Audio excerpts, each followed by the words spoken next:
তো বলিয়ে বিজেপি আরে আজকে দিনে যখন তখন নোটবন্দি পুরো পথ তাই তো বলিয়ে বিজেপি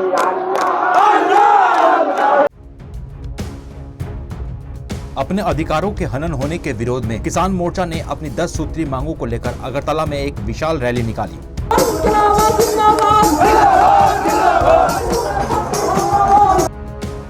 रैली में खेत मजदूर से लेकर सभी मौजूद रहे। अखिल भारतीय किसान सभा त्रिपुरा के सचिव पवित्र कर और पीपुल्स लिबरेशन काउंसिल के सचिव राधाचरण देव बर्मन के नेतृत्व में यह जुलूस निकाली गई। किसानों की यह विशाल रैली अगरतला हाईवे से होते हुए पैराडाइज चौमुहानी पर खत्म हुई। अशोक धवाले अभी पूरे इंडिया के लिए एक नाम नहीं है, एक भरोसा है किसानों के लिए, एक भरोसा है देश के इतने एक साल के जो आंदोलन हुआ है किसानों का, उनका एक फेस है।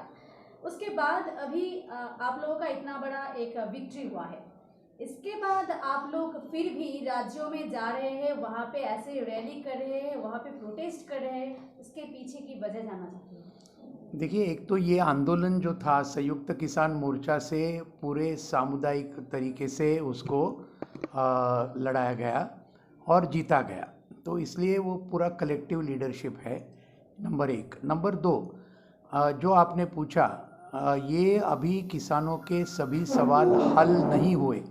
हम बहुत क्लियरली जानते हैं 3 कृषि कानून को रद्द होना ये बहुत ऐतिहासिक जीत थी, उसमें कोई सवाल नहीं है कि वो कोई संदेह नहीं है। लेकिन इसका मतलब ये नहीं है कि किसानों के बाकी सभी मुद्दे ये अभी हल हुए, ऐसा बात बिल्कुल नहीं है। तो इसलिए हम अभी अलग अलग जगह में संयुक्त किसान मोर्चा के हमारे साथी, अखिल भारतीय किसान सभा, अखिल भारतीय खेत मजदूर यूनियन, ये सब हम जो लोग जो जा रहे हैं अलग अलग जगह में, वो अभी उनके सवाल जो किसानों के अभी भी सवाल बरकरार है उनको लेते हुए हम ये रैली कर रहे हैं। जैसे कि आज त्रिपुरा की बहुत ही अच्छी रैली हुई, पूरे हमारे किसान, खेत मजदूर, जूमिया, ये जो किसान है, और उनके बहुत करेक्ट पॉइंट थे। 10 मांगे तो बहुत ही परफेक्ट मांगे थी उन्होंने ली हुई, और इसके नज़दीक में इतने सब लोग हज़ारों की तादाद में आए, ये बहुत ही अच्छी बात है। यही पूरे देश भर में हम करेंगे। हाँ, पूरे देश भर में अलग अलग जगह में ये विक्ट्री डे भी हम मनाएंगे, लेकिन बाकी जो सवाल है उनको हल करने के लिए ये संघर्ष बिल्कुल जारी रहेगा। दूसरी बात ये है कि त्रिपुरा में आज आप लोगों ने जिस 10 दफ़ा दाबी को सामने रख के आप लोगों ने प्रोटेस्ट रैली किया है, उसी दौरान त्रिपुरा के जो मिनिस्टर्स हैं, कैबिनेट मिनिस्टर्स हैं, उन्होंने कुछ दिन पहले ऐलान किया कि MSP के द्वारा त्रिपुरा के जितने भी किसान हैं उनसे 20,000 मेट्रिक टन धान उनसे खरीदा जाएगा। और फिर आप लोग बोल रहे हैं कि यहाँ पे जितने भी फर्टिलाइजर्स अभी कुछ है, गवर्नमेंट हेल्प नहीं कर रहा है। अभी गवर्नमेंट कैबिनेट में जो सिद्धांत हुआ इसके बारे में आप क्या बोलेंगे? देखिए, अभी उन्होंने जो सिद्धांत रखा ये हमेशा जुमलेबाजी बीजेपी भी होती है। नरेंद्र मोदी से लेकर त्रिपुरा के राज्य सरकार तक, ये अभी हमने पिछले 7 साल में देखा है और त्रिपुरा में 3.5 साल में देखा है। वो बोलते एक है लेकिन करते पूरा दूसरा। हाँ, और कभी भी उसको अमल में नहीं लाते, लागू नहीं करते, ये बात सच्चाई है।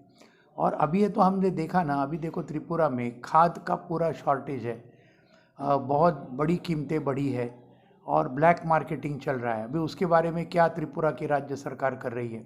सिंचाई की व्यवस्था जो पूरी अभी ख़त्म होने को आई, उसके बारे में क्या किया इस सरकार ने? मनरेगा का सवाल है, उसके अंदर जो बहुत पहले के सरकार ने, वामपंथी सरकार ने बहुत ही अच्छी तरीके से मनरेगा को ये किया था, उसको तो उस वक्त के केंद्र सरकार ने भी सराहना की थी। लेकिन अभी पूरी मनरेगा को ख़त्म करने के पीछे लगे हैं। ये जो अतिवृष्टि हुई उसका कुछ मुआवजा मिला नहीं सरकार जनता को, यानी किसानों को। तो ये सब मामले एक्चुअली सामने आए, इसीलिए तो इतने हज़ारों लोग आए ना, क्योंकि ये सब उनके सवाल थे, जेन्युइन सवाल थे, जो रोज़मर्रा के सवाल थे, इसलिए लोग आएंगे। तो बीजेपी सरकार की ये जो जुमलेबाजी है बहुत ज़्यादा दिन चलेगी नहीं। लोग भी अभी समझ गए कि इनका क्या पूरा रवैया है, ये लोग जानते हैं।